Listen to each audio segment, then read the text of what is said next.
Estamos al aire de AR12, mi nombre es Damián Falcón y los voy a estar acompañando hasta las 12 del mediodía junto a un gran equipo de especialistas que ya se encuentra en la mesa. ¿De qué vamos a hablar hoy? Me siguen poniendo ahí el sonido de... Lo único que le voy a decir a Lucas, se nota que lo extrañan a Juan Pablo. La verdad, un gesto muy tierno de tu parte, se lo digo al sonidista.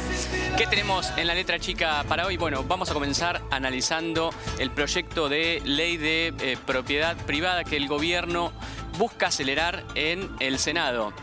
Tras sufrir un bloqueo por parte de la oposición, mientras se desarrollaba el Mundial de Fútbol. ¿Cuáles son los cambios que podría llegar a traer esta ley? Bueno, modificaciones, por un lado, en la ley de tierras rurales, cambios en la ley del manejo del fuego y modificaciones en alquileres. Un poco lo adelantábamos la semana pasada en el programa. Se incluiría la figura de desalojos express en 10 días, sin importar si hay menores o personas con discapacidad en el lugar. Otro de los temas tiene que ver con la seguridad social. La segunda juventud le puso el doctor Martín Bilbilián a la columna de hoy. Tiene que ver con esto del envejecimiento demográfico.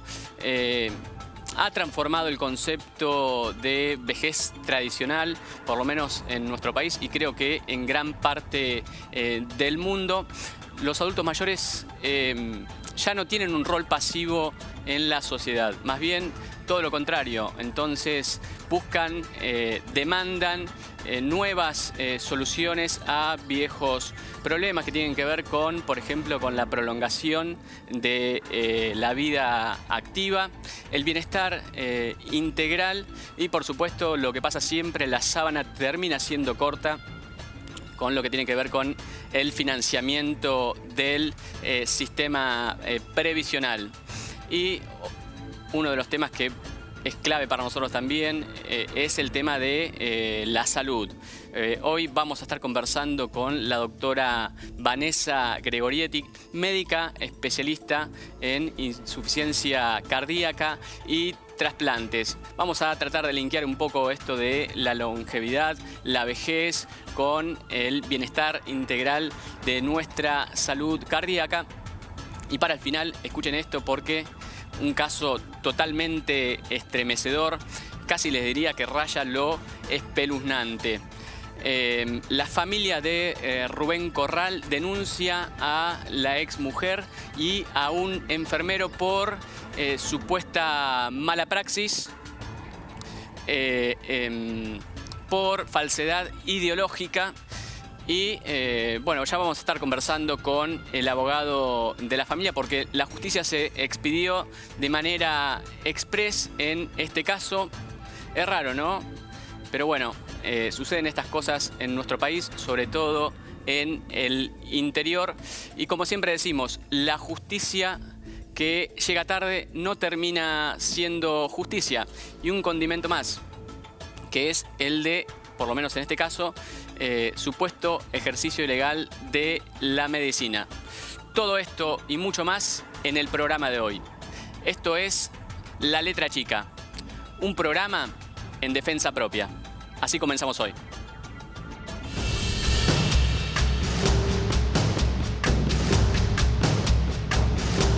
¿Te enteraste de la nueva ley de propiedad privada que quiere aprobar Milei? La verdad que no. Sí, me enteré. No me enteré. Sí, me enteré, pero no sé qué pasó. El proyecto prohíbe que los estados extranjeros compren tierras, pero deja que lo hagan empresarios privados de afuera. ¿Eso le da tranquilidad o le da lo mismo? No, un poquito de intranquilidad, pero vamos a ver cómo sigue. Milei sostiene que esta medida va a traer 100 años de prosperidad y de liberalismo. ¿Vos tenés tus dudas o le crees? No, yo no le creo nada a Milei. Sí, le creo. Yo le creo a Milei. El tema de la vivienda, el tema de la propiedad tiene que ver mucho con lo social y en lo social Javier Milei es una persona extremadamente conservadora. Honestamente, si me preguntás, que no creo que prospere tampoco, ¿eh? No creo que sea posible. Todo es para los empresarios o para los que pueden. Nuestros recursos naturales, nuestra tierra, nuestra geografía, especialmente en la Patagonia, con el gran recurso de agua dulce que hay, deberían ser comercializados ni a extranjeros ni a argentinos. Le cuento que la ley, si se aprueba, un juez podría ordenar el desalojo de inmediato sin que se termine el juicio. ¿Eso podría desproteger a familias o a inquilinos o apoya esta medida para evitar usurpaciones? A ese nivel no la apoyo. Y puede ser que desproteja inquilinos y familias, sí. No estoy muy enterado del tema ese. Y en realidad tendría que tomar más medidas para la gente que necesita una vivienda, un trabajo. Creo que tendrían que apuntar más a eso.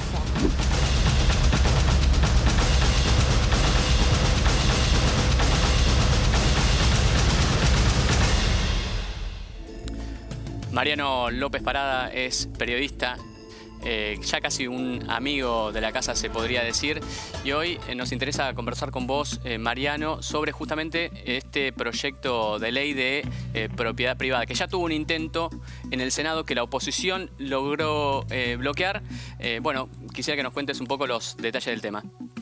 Así es, porque vamos a ver si el próximo 6 de agosto este sentimiento nacionalista que afloró por el Mundial y sobre todo luego de la victoria argentina de Inglaterra se manifiesta también en el Senado. Recordemos que esta sesión que se cayó, que vos mencionabas, fue justo el día después del triunfo ante Inglaterra y bueno, algunos senadores veían como un poco contradictorio, digámoslo así, que se aprobara este proyecto justo el día después de que los jugadores de la selección argentina levantaran la bandera de las Malvinas son argentinas.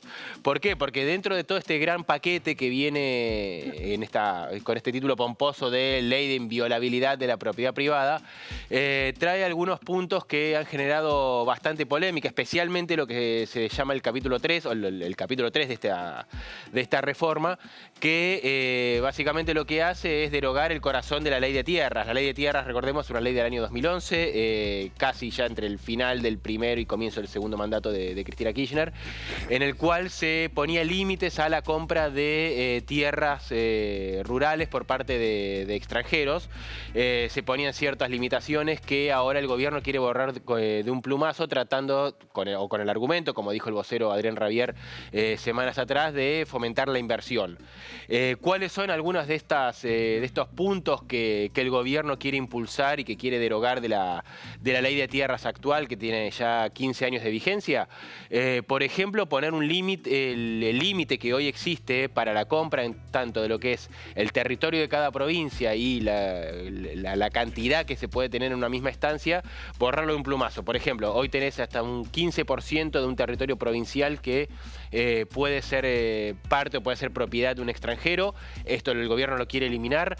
Quiere eliminar también el tope de 1000 hectáreas propiedad de una misma persona, de una empresa extranjera. Esto también lo quiere eliminar para que tengamos una referencia, ¿no? Digo, 1000 hectáreas es más grande que todo el barrio de Flores. Para que tengas una idea, o sea, sería la ley hoy te permite ser propietario a un extranjero, ¿no? Ser propietario de una estancia más grande que el barrio de Flores, y el gobierno quiere eliminar ese tope para que puedan comprar aún más. Pero lo más polémico incluso viene con dos puntos que hacen referencia a, primero, que el gobierno quiere quitar la restricción para que puedan comprar territorio con espejos de agua, es decir, que puedan comprarse una estancia con un lago adentro, básicamente. Bueno, es el recurso más valioso en todo el mundo en este momento, el tema del agua. Exactamente, un recurso que obviamente para muchos países es estratégico. Nosotros quizás hasta lo podemos ver con cierta distancia porque Argentina, por suerte, no ha sido nunca un país al cual le ha faltado agua. Digo, para algunos países ha sido crítica esta situación. No ha sido el caso nuestro, que por suerte hemos tenido reservas de agua muy importantes. Pero en la actualidad, con el desarrollo de la inteligencia artificial y la necesidad de tener agua básicamente para refrigerar a los data centers, a toda esta industria que requiere una cantidad de agua muy, muy grande, pasa a ser un recurso más estratégico todavía. Y otro de los puntos que también el gobierno quiere eliminar y que ha generado mucha polémica y mucho ruido también dentro del Senado es la imposibilidad de comprar territorio limítrofe. Es decir, la ley hoy te obliga o no te permite comprar territorio cerca de las fronteras. El gobierno quiere permitirlo. En la versión original del proyecto era solamente el permiso, o mejor dicho, ya se permitía esa posibilidad. Lo que luego se empezó a modificar es que se le tenga que pedir permiso tanto a Nación como a provincias, a la provincia involucrada obviamente, para poder hacer esa compra. Pero bueno, uno supone que si autorizan o si se vota esta ley es porque algunas provincias tienen pensado por lo menos hacerlo, lo cual permitiría, por ejemplo, crear una estancia binacional, es decir, que una persona, que un extranjero venga, compre territorio de este lado de la frontera argentina, luego compra del lado del, pongámosle, de Bolivia, de Chile.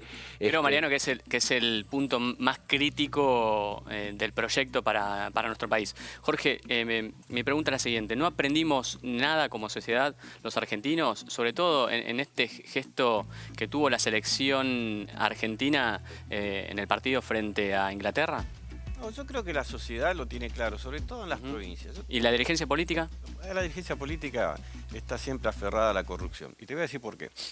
Le voy a contar a doña Rosa San Carlos. ¿Se acuerda cuando, para no ir para atrás, porque le puedo hablar de las privatizaciones de Carlos Menem, pero quiero ir de lleno a las promesas de Milei? Voy a quemar el Banco Central, voy a dolarizar, van a venir miles de millones de dólares en el país. No vino nada, absolutamente nada. Entonces empiezan a buscar fórmulas para que ingrese dólares. Y esta para mí es una, vender los recursos naturales a extranjeros. En la Argentina hay un acuífero, el acuífero Guaraní, que está en gran parte de Argentina, en Corrientes, Chaco, inclusive Paraguay, Brasil, que es un reservorio de agua dulce que es el número 3 en el mundo. Gran parte de esos terrenos ya están vendidos a empresarios extranjeros que quieren ampliar, porque justamente, como decían, es un bien necesario en otros países del mundo. Ahora, ¿lo quieren vender para qué? Porque somos buenos, porque somos serios, porque somos liberales, entonces queremos salir. No, mentira. Porque necesitamos dólares. Porque quiere que ingrese dólares, porque no viene una sola fábrica. Ni de chupetines, no viene nadie, no vino nadie. Entonces, ¿qué quieren hacer? Regalar el país. Esto es lo que quieren hacer. Esta es la realidad de la Argentina. Y en las provincias, los paisanos, los gauchos, que nos deben estar mirando, que nos deben estar mirando, ellos saben que es así. Venden todo lo que antes no se podía vender. Y lo venden ¿por qué? Porque el gobierno de turno, como pasa acá en Buenos Aires también, venden tierra. Acuérdense que Puerto Madero no se podía vender porque era un reservorio en aquel momento del otro lado de los diques. Se vendió todo. Y se va a vender si los argentinos no nos ponemos como si pusieron los jugadores de fútbol la camiseta del país. No pueden vender los recursos naturales. Ni siquiera a los propios argentinos se podría vender. No solo a un extranjero, que va a venir según el vocero presidencial, que parece que es un adivino, dijo, bueno, dentro de unos meses el dólar va a estar en 1.800 pesos. ¿Usted se da cuenta?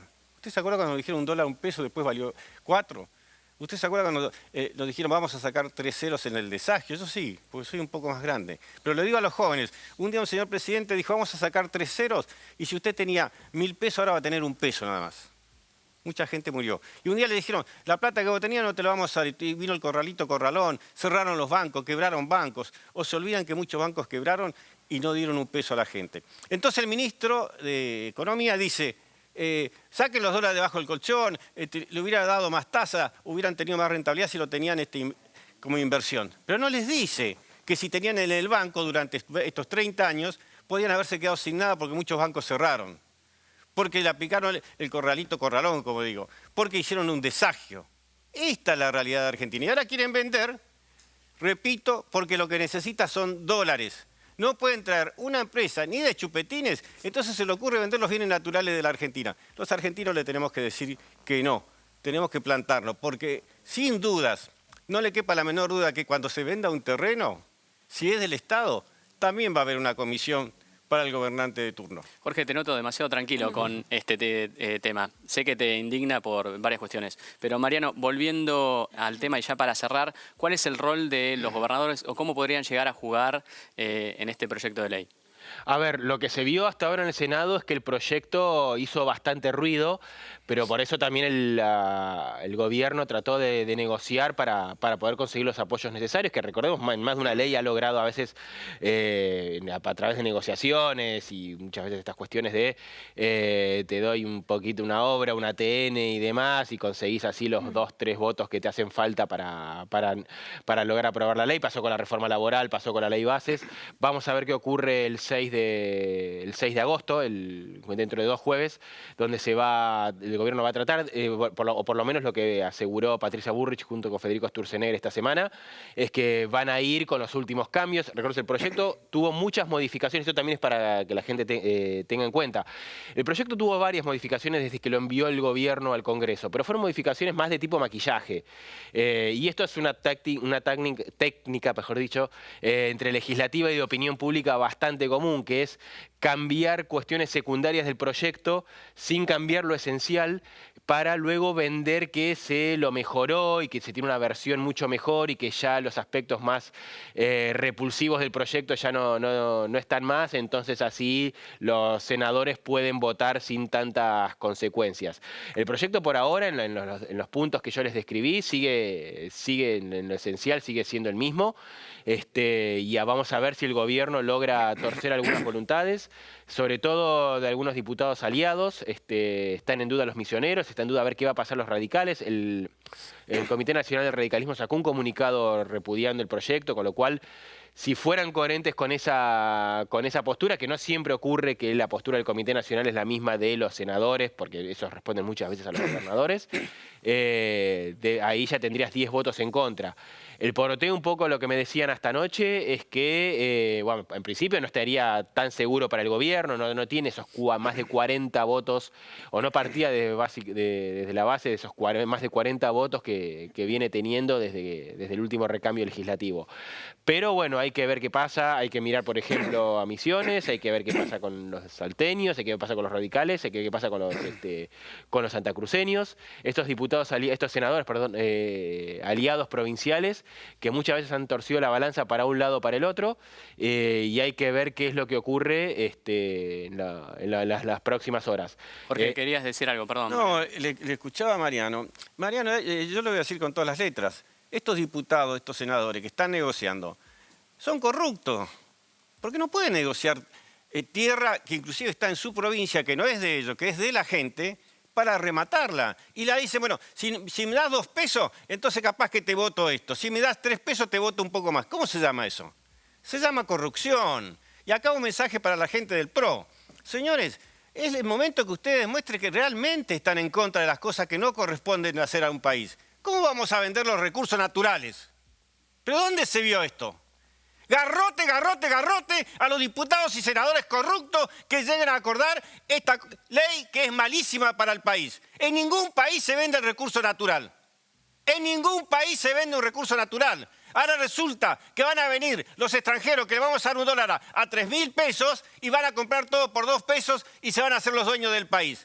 ¿Pero dónde existió esto? Ojalá que en las provincias estén atentos, porque ya en muchas provincias se han vendido recursos naturales y lo están sufriendo, No me parece justo que dependa de un poroteo, si me das más esto, si te doy más lo otro, vamos a votar. Ojalá que el PRO demuestre que realmente no va a estar a favor de esto. Jorge, volviste como siempre a estar picante, a la gente le encanta eso, cuando te pones loco, sobre todo con estas cosas, ¿no? Que a todos nos debería pasar lo mismo. Mira, Damián, yo vengo de Corrientes, de verdad te digo, no hay agua potable. Entonces, ¿qué hace el gaucho? Hace un pozo y de repente se encuentra con un agua rica en naturaleza. Todo el acuífero guaraní está en todo Corrientes y muchas veces no tienen agua potable. Viene un extranjero que ya pasó, compró campos y campos. 10 extranjeros. Compró hasta donde le permitió la ley, que ya es mucho, como dijeron, compró todo como si fuera flores, imagínese. Entonces, ¿qué hace el gaucho argentino? Va y encima es explotado por esta persona, que le pagan 2 pesos, en el campo todavía se fumiga y muchos gauchos terminan con incapacidad. No se hizo nada. Y ahora resulta que nos quieren vender los recursos naturales, pero entonces, ¿por qué no preguntan por qué quieren vender? Pregunten el por qué. ¿Por qué ahora? Porque necesitan dólares, porque nos mintieron. No hay un centavo, no vino una sola empresa extranjera. Por eso explotamos a los delivery, por eso explotamos a los trabajadores. Lo único que hizo este gobierno fue ajustar terriblemente a los abuelos, terriblemente a los trabajadores. Esta es la realidad. Y ahora quieren vender todo el país y le digo, cuidado con las comisiones en las ventas. Bueno, Jorge, muchísimas gracias. Muchas gracias, Mariano. Vamos a cambiar el eje de la información, sobre todo porque ya al doctor Jorge Alarcón lo notamos casi al borde del infarto. Bueno, menos mal que viene la doctora ahora. A ver. Martín, ¿cómo estás? Bueno, veamos un tape y enseguida regresamos con vos. Me encantó esto que trajiste hoy de la segunda juventud. Estoy seguro que a la gente también le va a gustar mucho. Veamos el tape y ya regresamos.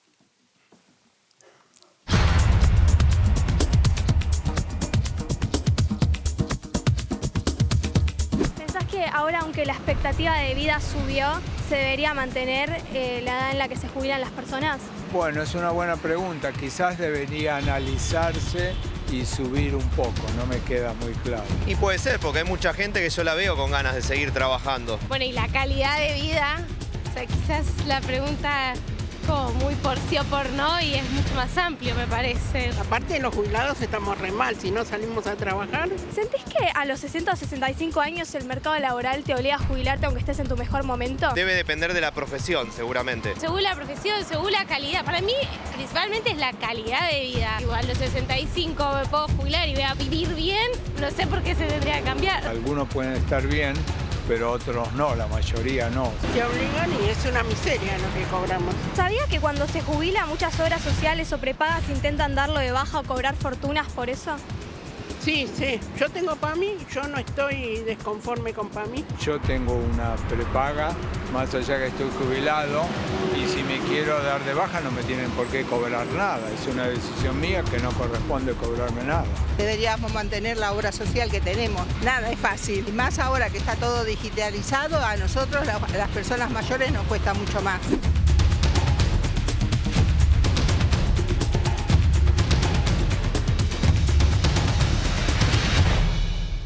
Martín Bilbilián, abogado, especialista en temas previsionales y de la seguridad social.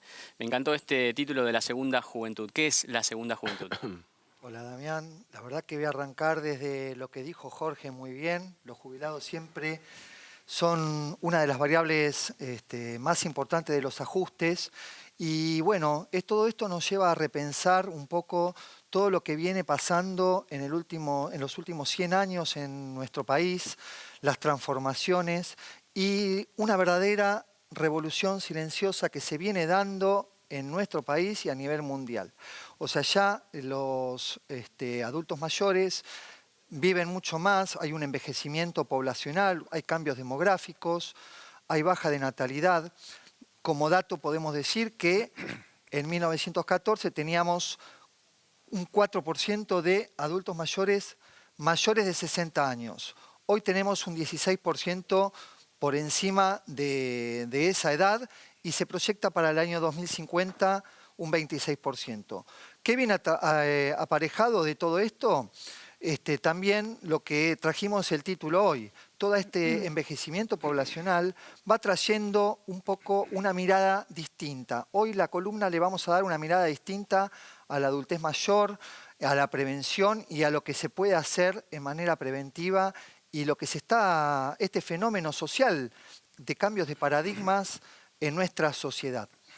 Hoy tenemos una generación de mayores de 50, 55, 60 años que ha cambiado mucho la manera de vivir, la cultura.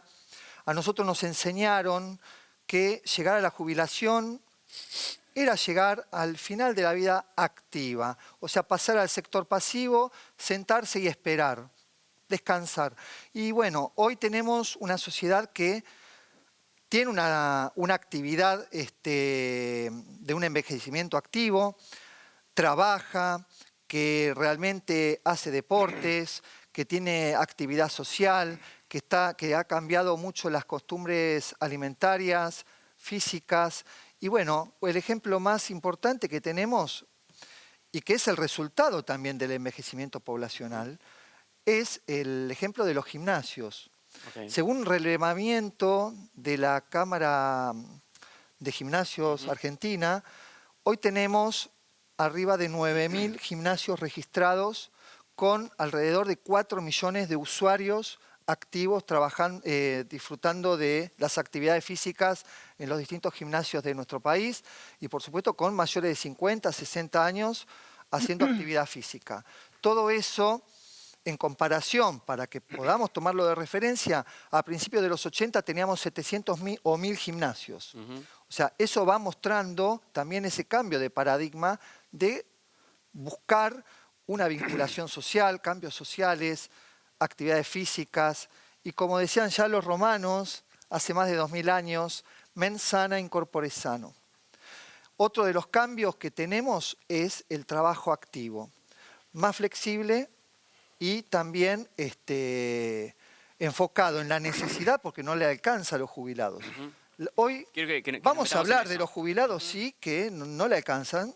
Sabemos que la canasta básica, ya lo hemos hablado en muchísimos programas, tenemos un haber mínimo de 490.000 pesos y la verdad que tenemos alrededor de 1.100.000 de jubilados trabajando de manera formal o informal, activos, principalmente porque no les alcanza, pero también muchos por opción, porque el trabajo dignifica, da salud mental, da un propósito, nuevos proyectos de vida, y eso también es parte de la seguridad social. Yo creo que, lo vengo estudiando hace rato, una de las herramientas que podemos tener como paliativos para mejorar el sistema previsional y la seguridad social y la calidad de vida de nuestros adultos mayores es fomentar con programas de políticas sociales enfocadas en el envejecimiento activo. Bien. Martín, es muy interesante esto porque la expectativa de vida sube. Sin embargo, en nuestro país, jubilarte es sinónimo de caer en la pobreza. ¿Hay salida de todo esto? ¿Qué tipo de reforma necesita el sistema previsional para contemplar todo lo que estás contando? Sí, no, el sistema previsional argentino fue creado y diseñado para el siglo XX.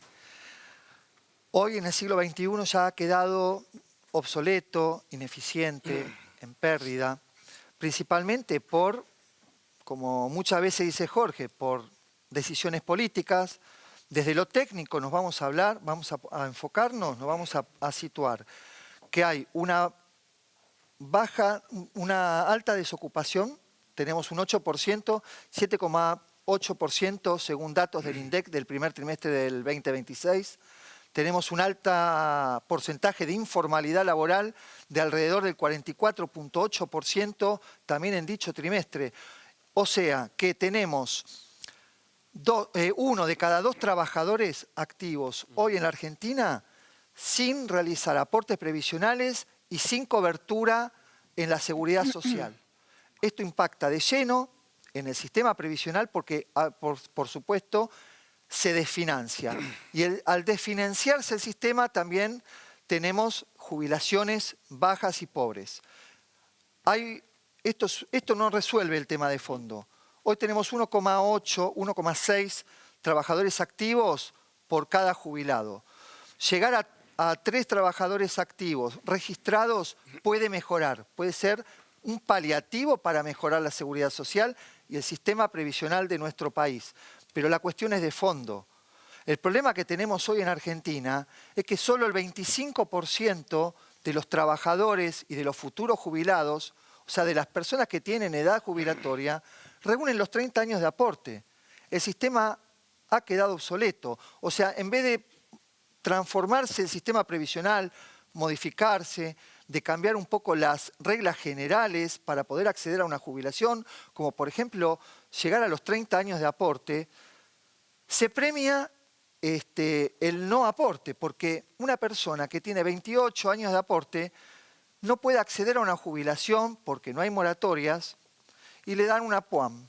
Entonces una jubilación, una persona que tiene una posible jubilación de alrededor de 1 millón, 1,5 millones de pesos por la cantidad de aportes y el índice de movilidad y el cálculo de propiamente de la determinación de la jubilación, no puede acceder y tiene que ir directamente a una prestación universal adulto mayor, o sea, una prestación no contributiva. Acá lo que hay que modificar urgente y repensar son 2 cosas. Primero, el acceso a la jubilación no puede ser con el requisito de los 30 años.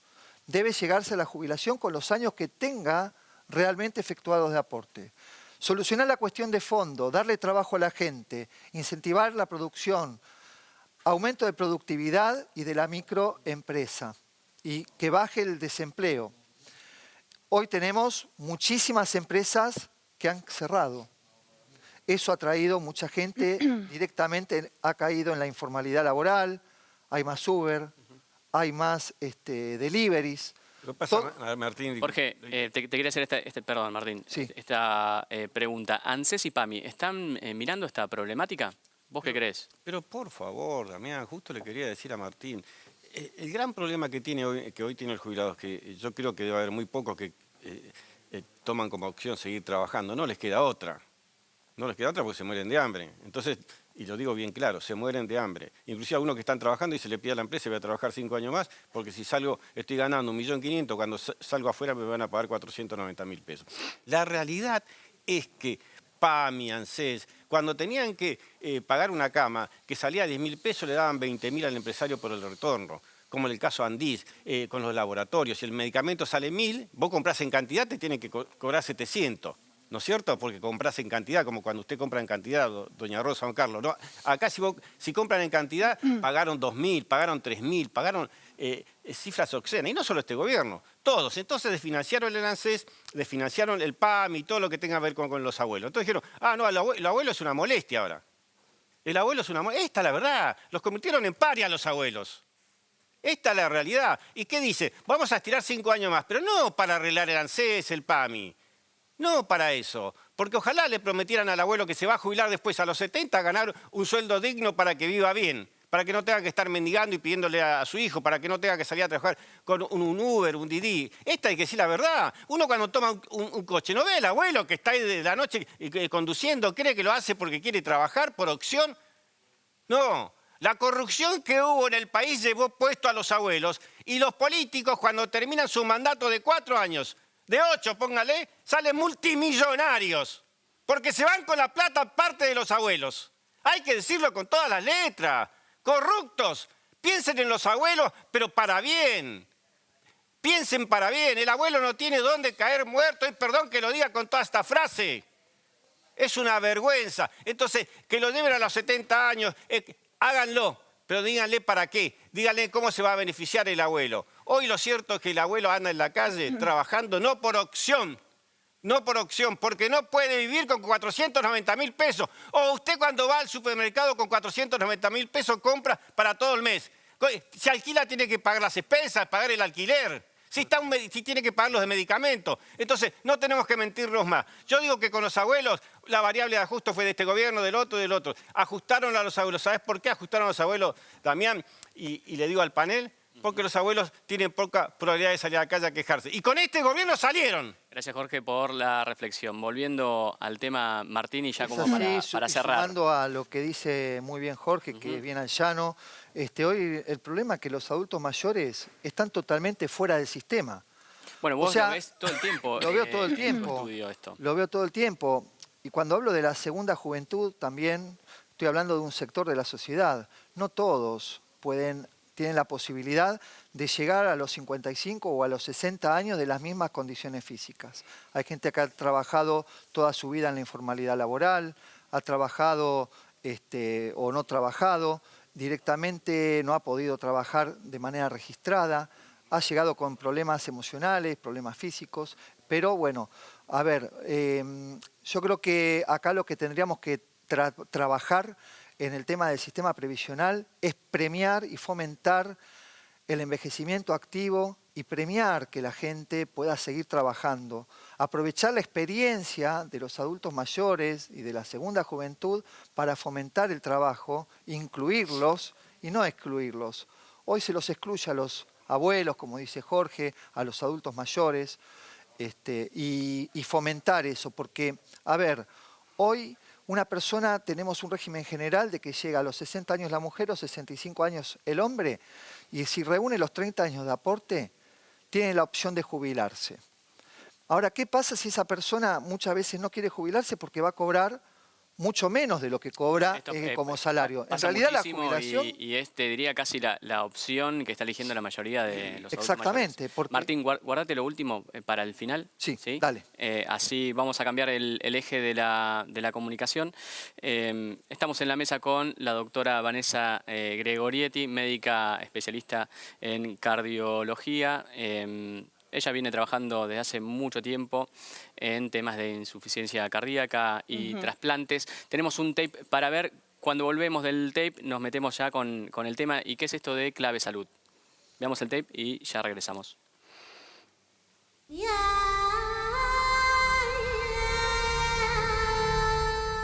Cuando uno pregunta de qué mueren las mujeres, la gente va a decir, en general, hombres y mujeres, de enfermedades ginecológicas. Cáncer de mama, cuello de útero, ovario. No es así. Las mujeres mueren de infarto. Desde el año 2007 para acá, la primera causa de muerte en la mujer es de infarto agudo de miocardio. La sociedad sigue pensando que el que muere de infarto es el hombre. No es así. Cambió. ¿Por qué? Dos motivos. El primero, la mujer en la vida actual tiene toda la tarea que tenía antes. Trabaja en la casa, los chicos, la familia, estar bien, el colegio, todo. Más salir a trabajar, la actividad de estudiar, tiene una doble imposición, mucho más que el hombre. Eso se llama estrés femenino. Segundo, la mujer fuma. Las tabacaleras tuvieron éxito. Desarrollan aterosclerosis más rápidamente y ambas causas, estrés femenino y cigarrillo, determinan que la mujer tenga más infarto que el hombre.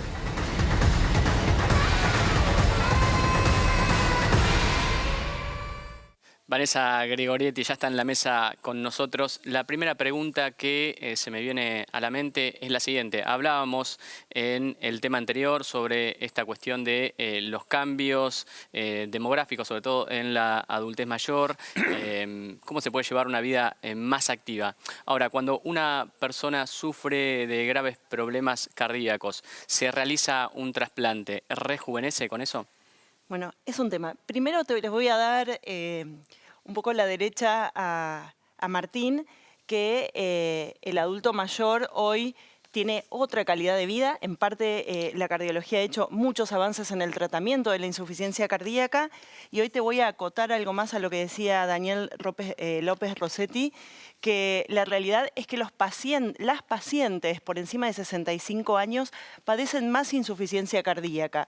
Con lo cual, si seguimos hablando de costos, eso se incrementa en costos de medicación, en costos de cuidados tanto personales como del entorno hacia ese adulto mayor o esa nueva juventud, como le dice Martín. Ahora, sí, la parte buena de esto es, nosotras también tenemos enfermedad cardiovascular, pero hay una opción. En esto nos diferenciamos de otras áreas como puede ser la oncología, recién citaba el cáncer de mama, de útero. La parte de cardiología tiene una opción que es el trasplante, siempre y cuando sea la última opción. Hay un montón de tratamientos previos que le podemos ofrecer a nuestros pacientes. Y quiero hacer un poco hincapié en nuestros datos en Argentina, y yo voy a hacer una crítica constructiva en este caso, porque recién estuvimos diciendo y un poco hablando mal con razones de los diferentes gobiernos que han pasado, y en cuanto a lo que es distribución de trasplante han pasado todos los gobiernos desde que se estableció el INCUCAI, ha cambiado de nombres, CUCAI, INCUCAI, y la verdad que la distribución de órganos en nuestro país es muy prolija, es muy seria. Yo soy una gran defensora de la institución, y fíjense que en nuestro país, a datos de hoy, aproximadamente 7.400 personas esperan un trasplante, necesitan un órgano para poder vivir o mejorar su calidad de vida, y hasta el momento llevamos realizados más o menos 1.250 trasplantes, para ser específica en el dato 1.236, pero más o menos hacemos entre 1.500 a 2.000 trasplantes anuales. Y gracias a la ley Justina, que lamentablemente, bueno, falleció esta nena para lograr una ley en la cual la donación sea obligatoria en los pacientes por encima de 18 años, excepto que vayan por la contraria.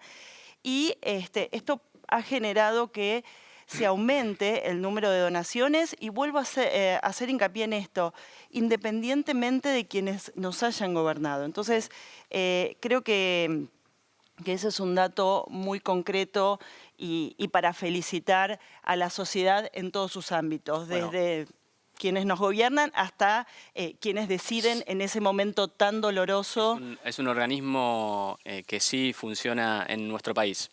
Ahora, hay un mito muy conocido, lo hemos hablado en otros ámbitos justamente con vos, de que una persona trasplantada sufra cambios en sus sentimientos. ¿Esto es así o realmente es un mito? Te doy el ejemplo. Yo, que soy hincha de River, me llego a trasplantar y me ponen un corazón de Boca. Digo, ¿voy a ser de Boca, por ejemplo? Bueno, eso hay mucho mito. De hecho, lo hemos hablado. Hasta me ha pasado alguna que otra vez en el consultorio que una esposa me pregunte si el marido, después de ser trasplantado o a la inversa, lo va a seguir queriendo. Bueno, si los sentimientos se albergan, creo yo, en otro plano a nivel cerebral, pero sí tiene que ver mucho con este mito de me duele el pecho porque es real, el plexo solar transmite muchas emociones. Entonces, bueno, uno asocia mucho al corazón con las emociones porque expresa esto y de alguna manera lo que decía López Rossetti, que el estrés que está causado por un montón de factores, ahora fue el tema del Mundial y muchos hablaban de qué pasa con el estrés. Bueno, el cuerpo no reconoce el estrés puntualmente porque reconoce la amenaza. Entonces la amenaza puede ser causada por un robo, por una angustia, pero también reconoce como una descarga adrenérgica la alegría. Entonces, cualquier sentimiento que nos haga generar una descarga adrenérgica va a generar una especie de desarrollo de taquicardia, a veces hipertensión, sudoración, y bueno, eso obviamente que no es buen recibido por nuestro corazón. Pero bueno, es más mito que otra cosa, pero también voy a aprovechar el espacio que me das para aclarar otra de las cosas muy importantes y otro de los mitos, la letra chica del trasplante, sobre todo para los que hacemos trasplante de órganos sólidos, que nosotros cuando hacemos la ablación, para los que no hacen trasplante o no, lamentablemente los que han vivido esta pérdida con un familiar saben cómo es el proceso, pero la ablación es cuando nosotros tenemos que, en mi caso yo hago trasplante cardíaco, ir a buscar el corazón, y la verdad que ese paciente tiene que estar en muerte cerebral. Este mito urbano que alguien te va a sacar los órganos estando vivo es justamente un mito urbano, digamos, el diagnóstico de muerte cerebral. Por ejemplo, si le pasara al doctor Alarcón y le pusieran un corazón de una persona peronista, ¿qué pasaría en ese caso? No creo que pueda haber causa. Eso sería lo peor que te podría efecto, para nada. Llegar a pasar. ¿Yo le puedo hacer una preguntita? Por supuesto. Tengo una persona, el mejor amigo que tengo, un especialista en esto de las operaciones del corazón, acá de la Clínica Arcos, el doctor Jorge Enrap. Sí. Claro. Somos muy amigos. Sos amigo de Jorge. Y yo siempre le decía a él, pero ¿por qué una institución tan importante como el Favaloro prácticamente casi quebró? Porque usted me decía que, bueno, que esto sí está bien, que porque ahora pertenece a algo privado y demás. ¿Por qué se abandonó una fundación tan importante como la Favaloro o está equivocado? No, a ver, es un terreno en el cual desconozco porque, digamos, lo mío no es la gestión. Pero te voy a responder, creo que no se abandonó, de hecho creo que la gente salió a defender, creo que muchos de nosotros, si te voy a hablar en primera persona, yo, digamos, cuando el doctor se pegó el tiro, decidió morir, yo estaba en fundación, yo estudié, soy exalumna de la Universidad Favaloro. ¿Es cierto que el Estado le debía mucha plata en ese momento? Bueno, eso... La pongo en un apuro, eso no te lo puedo decir con certeza, pero la realidad es que muchos de nosotros en ese momento, que éramos residentes de cardiología, nos pagaban en Lecop y Patacones, y ninguno de nosotros abandonó el barco, seguimos trabajando, la gente apoyó mucho. Yo voy a recordar ese momento, voy a hablar... en lo personal. Lo que te voy a pedir es que volvemos con el... Perdón, Jorge, Sí, perdón. que volvamos un poco con el tema. Quisiera saber, o que mejor dicho le cuentes a la audiencia, qué es Clave Salud, este proyecto nuevo en el cual vas a estar junto a un grupo de especialistas y colegas que saben muchísimo sobre su salud. Pero antes veamos el clipcito y Dale, gracias. cerramos con eso. Dale.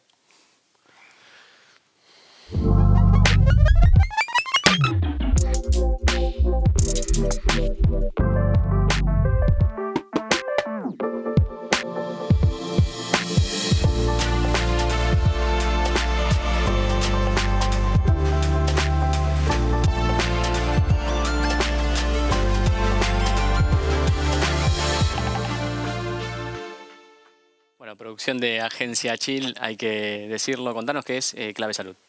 Bueno, la verdad es un proyecto que nació de una idea primogénea de Estela y el grupo de Chill.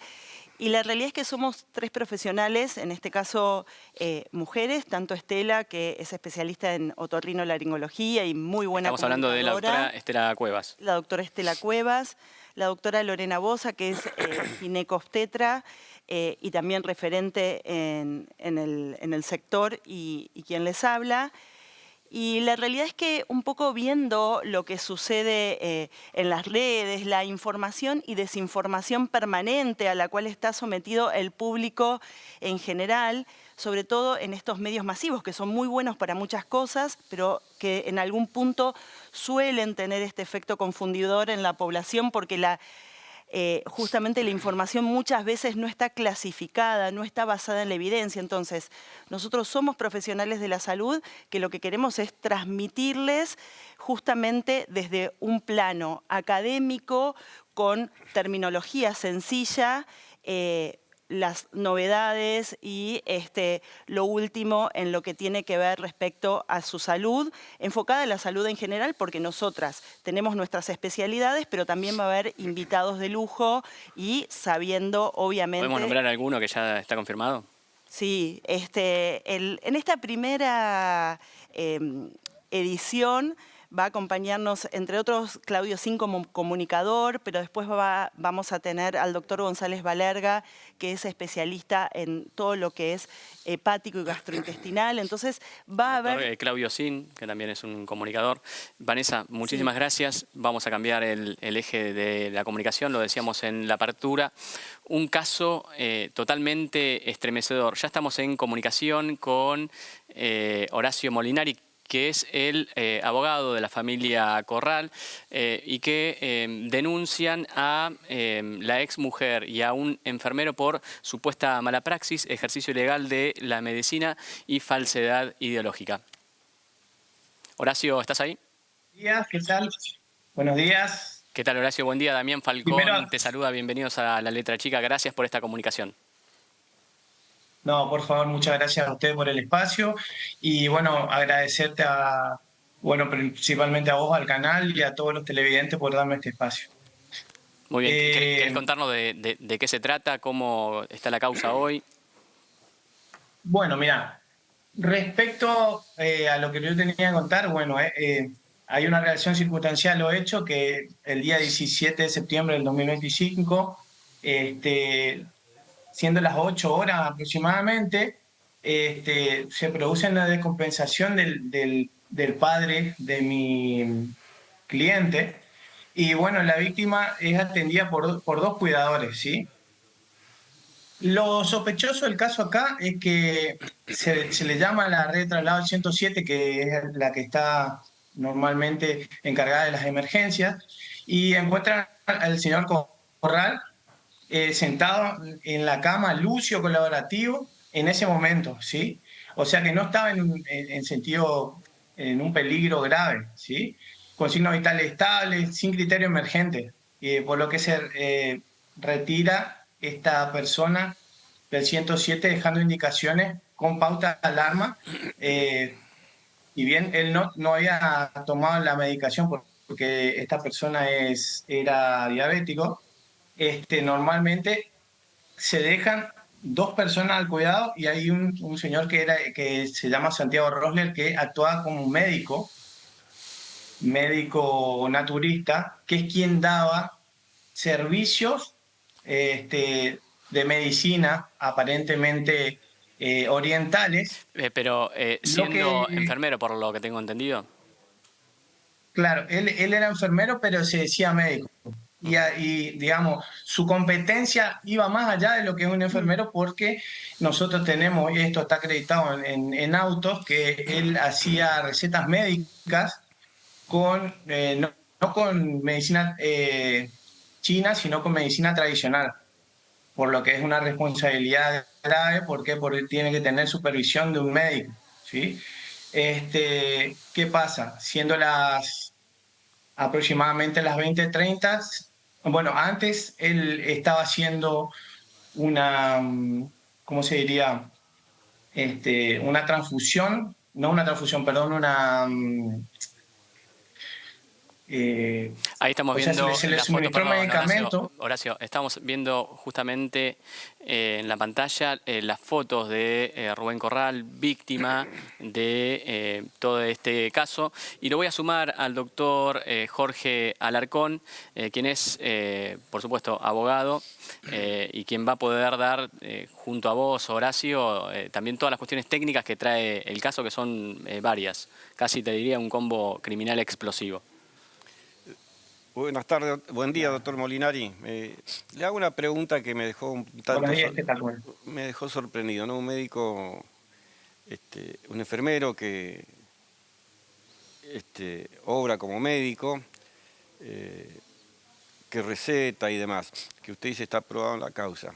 Pero acá hay un gran responsable por encima de esto, no sé si es una clínica, un sanatorio, un lugar público, que es el principal responsable de que estas personas atiendan en este caso al padre de su cliente. Y mi pregunta es, ¿está aprobada la causa de la muerte?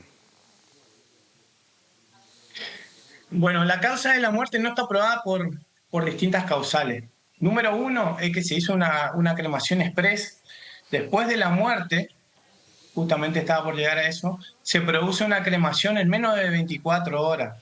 Saltando todos los protocolos policiales que digamos, de rigor.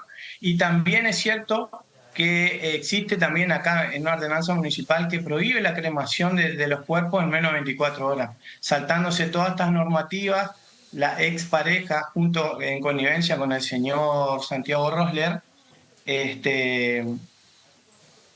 hicieron una cremación express en menos de 12 horas. Y no solamente eso, sino la gravedad del problema es que el señor Rosler, cuando vino el enfermero Facundo Facal, que es la segunda persona que viene, él dice que le quiere practicar los primeros auxilios y se niega diciendo que él se hace responsable. Entonces existe un abandono de persona que nosotros estamos... está acreditado en el expediente. Pese a esto, la justicia misionera no actuó como tenía que actuar. Y también es cierto que ella, para la ex concubina, ¿cómo se llama? Para hacer la cremación express, también hace una falsedad ideológica a través de la emisión de un documento. Entonces, ella no le avisa a los hijos del señor Rubén Corral y realiza la cremación express en menos de 12 horas. Horacio, por último y ya para cerrar, ¿en qué situación se encuentra la causa hoy en la justicia provincial? Bueno, el 26 de mayo se hace un dictamen por parte de la Fiscalía que ellos entienden de que no existe un delito. Es rarísimo porque nosotros presentamos todo. La causa se archivó, tengo entendido. Y ustedes buscan reactivarla. Entonces contesta el juzgado de instrucción 7 y le da rigor a esto en base al 204 y archiva la causa. Nosotros presentamos una apelación en el cual estamos esperando de que se reabra nuestra oportunidad para poder que se investigue básicamente todo Horacio, lamentablemente y... nos tenemos que ir al corte, me están corriendo desde la producción. Seguramente vamos a seguir conversando en el futuro sobre este tema, que da mucho de qué hablar. Te mandamos un fuerte abrazo a vos y bueno, a toda la familia Corral. Muchísimas gracias, muy amable. Bueno, nosotros tenemos que ir a un breve corte, pero ya le dejamos la tarea a la doctora Vanessa Gregorietti, que vaya pensando en tips para darle al doctor Alarcón, justamente cuando él se pone así como demasiado eufórico. Vamos al corte y enseguida regresamos con más de La Letra Chica.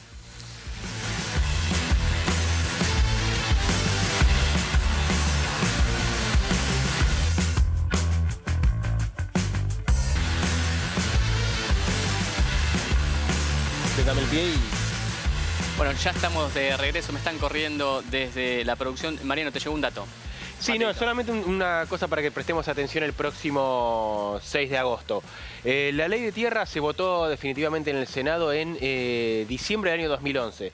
En aquel momento había 2 senadores que van a volver a votar la ley cuando, bueno, se trate, pero en principio sería este 6 de agosto, como les comenté anteriormente. Los 2 votaron a favor. Uno es del peronismo de Formosa, José Mayans, hoy, y el otro es hoy integrante de La Libertad Avanza, de Córdoba, Luis Juez. Vamos a ver qué termina definiendo en... Muy bien, Mariano, por nuestra parte, hasta aquí llegamos. Nos vemos la semana que viene con más de La Letra Chica, pero antes quisiera agradecer a todas las personas que están haciendo este programa, sobre todo el detrás de cámara.